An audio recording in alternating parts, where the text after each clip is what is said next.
Retro gaming is completely unaffordable, and it's impossible to collect because prices just keep getting higher and higher every single year. At least that's what people say. Today, we're going to show you guys that not all games are expensive, and there's a lot of really, really good ones that you can get for fairly cheap.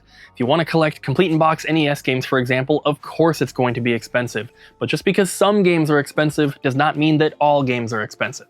You working on expensive games over here? Oh yeah, the most expensivest games, these Wii accessories.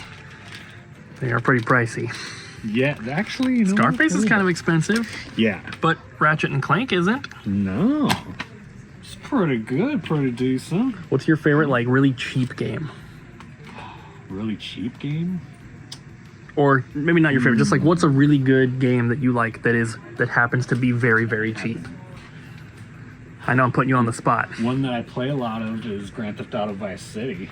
Yeah? PS2. That's one I like to play. That's like $5 or $10. Yeah, that's cheap. There you go. How many hundreds of hours have you played Vice City? I don't want to talk about it. I know that Too many. I've played a lot of that game. Yeah. Not recently in my life, but when I was a kid, playing on PS2, I played that game a lot. I've actually been playing it recently on the Switch too. Oh yeah? Yeah, poor PS2. Sorry, can't. Are you playing it with like the GTA trilogy? Yeah, it's the trilogy. Nice. Yeah, it's pretty cool. So that might lead us into another point that we'll talk about later is like trilogies, remasters, compilations, stuff like that. Sometimes, and even things like the Super Nintendo Classic, the NES Classic, there's games included on there, and this is an official way to play them. Yeah. But there's games on the Super Nintendo Classic that would cost you hundreds of dollars for a single game. Like Star Fox 2, so much. You can't even buy that game. Oh yeah. There's probably some more expensive games in here. Right, Abby? Yes. This was a dropped-off trade. Not that box over there, that stuff's ours, but the Classic and then all this stuff here. Somebody dropped off. Somebody that watches the channel. Oh, snap. And there's some really special right? stuff. Yeah, I talked to them. Well, I met them at Geek Fest last year, and I've probably seen them at other shows, but I got my Captain Novolin for Super Nintendo with the slipcover from them at the first Geek Fest. And at this Geek Fest, they were like, hey, I'm thinking about selling some stuff. Are you interested? I said, of course. So they brought it in today. We have the Breath of the Wild Special Edition for the Switch, which is really, really cool. But the expensive stuff in here, probably the Neo Geo games.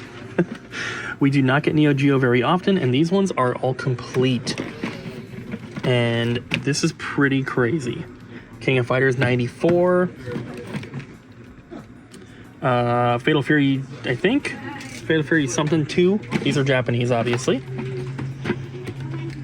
Battle of Destiny. And Neo Geo stuff, like I said, we don't get very often anyway, but to get it complete in box is pretty crazy. Now, the stuff isn't ours quite yet. We still have to go through and make an offer. There's a boxed 3DS. There's a bunch of classic stuff and some Switch stuff. Lots of Switch games as well. There's more there. TurboGrafx Mini. And some promo stuff. It's like a Mario scarf and a cappy thing. There's some posters here.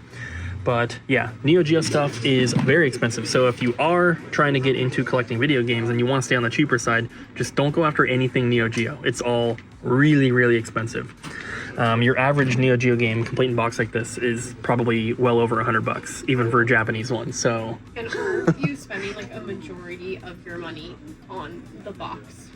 It really depends. Some Neo Geo stuff is extremely expensive. Like there are Neo Geo games that are $30,000. That's so crazy. That's a down payment on a house. Well, sometimes you see like really rare games like Sculptor's Cut complete in box can be like 10K. Stadium Events complete in box is like 40 to 50K. But when it comes to Neo Geo, it's not like there's one $30,000 game and the rest are like 1,000 and below. There's multiple games that are like 10K and up. Well, and that's crazy.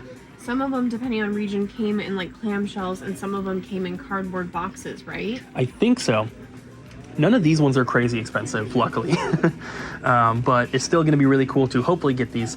We've done deals with this guy before. He dropped these off and went back up to the Seattle area and said we can PayPal him. So usually when people do that, they're comfortable with us making an offer and we're probably going to come to an agreement. Yeah. Otherwise, they're going to have to drive all the way back down and pick the stuff up. So I'm sure we will get it. The guy's super cool, and I'm ready to get those Neo Geo games. Oh, snap. Now, if you want to see something that's really expensive to get into collecting, PSA 10 Pokemon cards. This is a Blastoise EX special illustration rare from Scarlet Violet 151. Beautiful artwork, but it being graded by PSA and a Gem Mint 10 makes it extremely expensive. $250 for this card is actually marked down a little bit. We try to be really fair with our pricing on graded cards because they're just a little bit harder to sell for us. We're not a card store, right? We're a video game store that happens to sell some cards. So we don't necessarily have all of the big Pokemon card whales coming in here and throwing their money around, right? So this card routinely sells for like $260 to $300, and so I priced it down just a hair to try to help it sell. But Pokemon cards can also be cheap to collect. Obviously, there's lots of cards that are under $1, but PSA 10, not so much. All these consoles are going out. Yeah. The Pokemon Edition Switch Lite. Yeah, and then we have a Tears of the Kingdom, and then we have this Mario Bros. Wonder. This is not included. It's just a base model. Yeah, OLED. And there's a little hole right there. Yeah. Somebody stapled the receipt to the box. Maybe. But yeah. Nice. Can always use more Switches, even though it is pretty full. Yeah. But You never know. Switches are good. Right, Ariel? Swortch. I don't know what that was, but what I do know is that we need more handhelds. Look at this. We have the Turbo Express, which we've had for quite a while. We have the two Neo Geo Pods we've had forever. But look at those. I'll hold your And hand. no. You said you needed more handholds. I said handhelds. I'll hold your hand. No, don't hold it. We have the Vita, and then in the back, new consoles that came in. We have a 2DS, and we have another GBA. And that's it for handhelds right now. We have a bunch of broken ones that need to be repaired, which we'll do at some point. But I was watching one of Phoenix Resale's new videos where he's saving up stuff for the new store and working on that. And he showed one box of handhelds that they have for the new store, and it is insane. If we had a box like that, they would probably all be gone in like a couple days. It's madness. Everybody wants handhelds. Whenever we do our Whatnot streams too, any special edition ones, they always sell on there like day one. And that was one of the reasons why we didn't really want consoles on our website, because things sell out so quickly. But if we had enough to satisfy demand for everyone, then it wouldn't be a problem. What? Huh? You want to fight? What are you looking at? I just want to hold your hand. No. Your hands are all sticky. No, they're not. I wash my hands all the time. Constantly. Something that you guys probably hear a lot in Facebook groups, YouTube comments, wherever it is that video games are too expensive, retro collecting is impossible, all that kind of stuff. But what people don't seem to take into account is that while some games are very expensive, most of them are not. So unless you have to have a physical, complete, original copy of Earthbound in your collection, you can collect video games on the cheap. Retro Rick has done an entire series starting a collection with only $10, and he got some rare games in that collection over time. It does take some work, but it can be done. But even if you just want to spend $10 on a game, you can get some awesome stuff, like Jack, or Kingdom Hearts, or Star Ocean, or Star Wars. All of the Lego games are really, really cheap and really good titles, awesome for kids as well. There are so many good games for basically every genre. We have RPGs, we have horror games, we have racing, we have Excite Bike, which is its own genre because it's just so cool. There's wrestling, there are platformers, there's fighting games, there's shooters, there's everything that you can think of. There are awesome games for basically every genre at all price points, but of course, there's lots of cheap stuff. Fallout 3, Diablo 3, God of War. I mean, if you just play those 3 games to completion, how long is that going to take? Like a couple hundred hours minimum? There's so much fun to be had with cheap games. And so don't listen to people when they say that it's too expensive to collect retro games, it's unaffordable to be a retro gamer. It's not. They just want to focus on the one game that happens to be $100 when there's 1,000 other games that are $20 or less. And in addition to that, Ariel, there's a little thing called a compilation game. Oh. And these usually have multiple games on them, all in one package. And pre-owned, they're usually really cheap. Like So, $10? Yeah. So we pulled out a few here. $8, $10, $8, $10, $10, $8, $13, and $20. And this one's brand new. These are all compilations here. So this is one thing that has multiple games in it. BioShock the Collection. This has 3 different BioShock games for only $10. Like, that is an incredible value.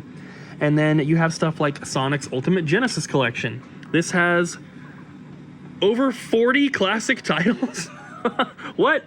And it has Streets of Rage. So this is not just, you know, this is not just Sonic games, obviously. This is a bunch of Genesis games. You can see them in the background there.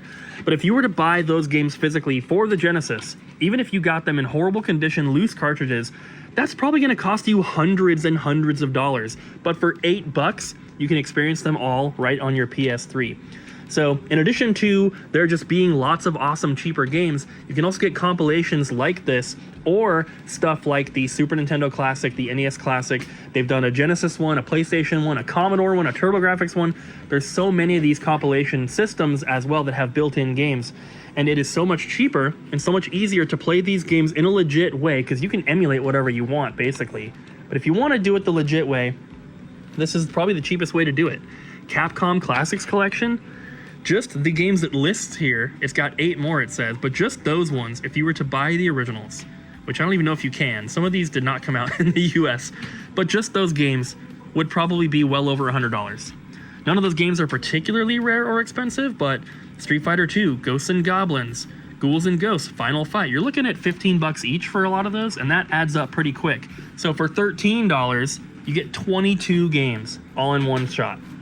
So don't let people tell you that retro gaming is too expensive and stuff is unaffordable, because there's plenty of games to play for an affordable price. You just have to know where to look. And that's usually here. Double Jump Video Games. It's anywhere. Located on Chocolate. You can go to any thrift store. You can probably go to any thrift store and find a game that's worth playing for just a couple bucks. Yeah. You're gonna see a bunch of Wii Fits. You're gonna see a bunch of sports games. But I see stuff like Skyrim at thrift stores all the time, at Goodwills locally. We see stuff like this, Rayman Raving Rabbids, Sims, whatever. I see games like that all the time, and they're only a couple bucks. And even if you get them from a game store, they might be a couple dollars more, but still, they're cheap. You know what I see? What? A cutie patootie. The Peeps? Yeah. I see so many of I them. call them my cutie patooties all the time. Michael, straighten your posture. You know how I think about that. Listen to your mother. All right, guys, that's it for today. Bye. Thank you guys for watching. Hope you enjoyed, and hopefully you can find some awesome games that are super cheap. Let us know in the comments what cheaper games you would recommend and if you bought any from our website. Yeah, if you're recommending games for someone who maybe is looking for something new to play that's on the cheaper side, post it in the comments and get some discussions going. I'm sure there'll be some cool recommendations. Fable. And we'll see you guys next time. Bye. Bye.